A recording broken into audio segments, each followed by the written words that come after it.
नमस्कार माझ्या मित्रमैत्रिणींनो. Solving questions with Gauri ma'am या माझ्या युट्यूब चॅनलवर तुमचं सगळ्यांचं स्वागत आहे. डॉक्टर होमी भाभा बाल वैज्ञानिक स्पर्धा या परीक्षेसाठी आपण तयारी करतो आहोत. तुम्ही बघितलं असणार आहे या परीक्षेच्या आधीच्या प्रश्नपत्रिकांमधून घेतलेले बरेचसे प्रश्न मी माझ्या चॅनलवरती सोडवून दाखवलेले आहेत.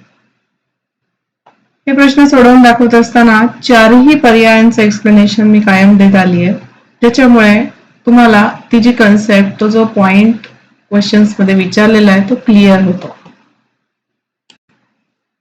क्वेश्चन सॉल्विंगच्या या प्रॅक्टिसमध्ये तुम्ही माझ्याकडून चॅप्टर वाईज क्वेश्चन बँक घेऊ शकता.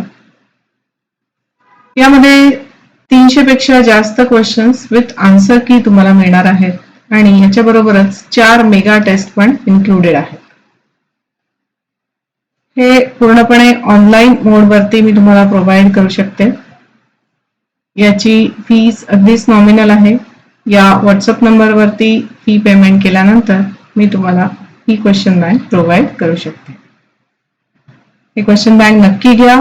तुमचं प्रिपरेशन एक चांगल्या प्रकारचं प्रिपरेशन असू द्या. आजच्या व्हिडिओत आपण जो प्रश्न बघतोय तो 2024च्या प्रश्नपत्रिकेमधून घेतलेला आहे. प्रश्न आहे, दिलेली अन्न साखळी अभ्यासा व टी या ठिकाणी कोणता प्राणी किंवा वनस्पती असेल ते आपल्याला सांगायचं. गहू, हरिण, सिंह, मनुष्य हे 4 पर्याय आहेत. अन्न साखळी आपण 4वी-5वीत असताना शिकलो होतो, आठवत आहे? त्याच पुस्तकातनं हे चित्र मी घेतलंय बघा. इथे ही वनस्पती आहे, गवत आहे. गवताची पानं खाणारा नाकतोडा दाखवलाय आणि या नाकतोड्याला खाणारा हा पक्षी दाखवलाय. तर या पद्धतीने एक सजीव हा दुसऱ्या सजीवावर अन्नासाठी डिपेंड आहे. अशा प्रकारच्या 3-4 अन्न साखळ्या जेव्हा एकमेकांमध्ये गुंतलेल्या असतात तेव्हा त्याला आपण काय म्हणतो? अन्न जाळ. आठवलं?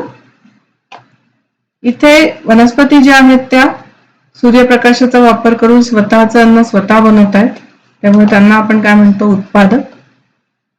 वनस्पतींमध्ये हरित लवक असतं, ज्याच्यामध्ये हरितद्रव्य असतं आणि ज्याची मदत घेऊन वनस्पती पराग संश्लेषण करतात आणि स्वतःचं अन्न स्वतः बनवतात. वनस्पतींना जे प्राणी खातात त्यांना आपण शाकाहारी प्राणी म्हणतो. ते वनस्पतींची झाडांची पाने किंवा वनस्पतींचे भाग खातात. इतर प्राण्यांना जे प्राणी खातात त्यांना आपण मांसाहारी प्राणी म्हणतो.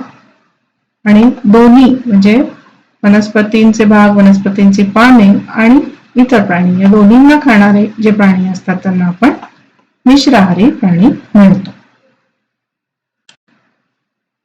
इतकं समजून घेतल्यावर बघा, आता या अन्न साखळीचा विचार करूया. इथे पी पासून ही अन्न साखळी सुरू होतीये, म्हणजे पी हा नक्कीच उत्पादक असणार. पी ला कोण खाताय? तर क्यू खाताय, आर आणि टी खाताय. त्यामध्ये टी जो आहे तो आर ला सुद्धा खाताना दिसतो. क्यू आणि आर हे नक्कीच शाकाहारी आहेत, जे पी ला खातायत म्हणजे उत्पादकाला खातात. पण टी हा मिश्राहारी होईल, कारण तो आर लाही खातोय आणि पी लाही खातोय. ओके. एस चा विचार केला तर एस काय खातोय बघा? क्यू ला खातोय आणि आर ला खातोय, म्हणजे एस हा मांसाहारी प्राणी आहे. आपल्याला प्रश्नामध्ये टी या ठिकाणी कुठला प्राणी किंवा वनस्पती असेल असं विचारलंय. तर 4 पर्यायामध्ये गहू हे उत्तर येणार नाही, कारण की ते उत्पादक आहे, ती वनस्पती आहे. हरिण शाकाहारी आहे, सिंह हा मांसाहारी आहे आणि मनुष्य मिश्राहारी आहे, जे या प्रश्नाचं उत्तर होईल, कारण की टी इथे आपल्याला क्लिअरली दिसतंय की ते मिश्राहारी आहे. त्यामुळे प्रश्नाचं उत्तर होईल पर्याय डी, मनुष्य. ठीक आहे.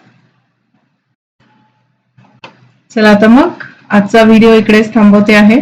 असे अजूनही सोडवलेले MCQs घेऊन येणार आहे. चॅनलला बघत राहा.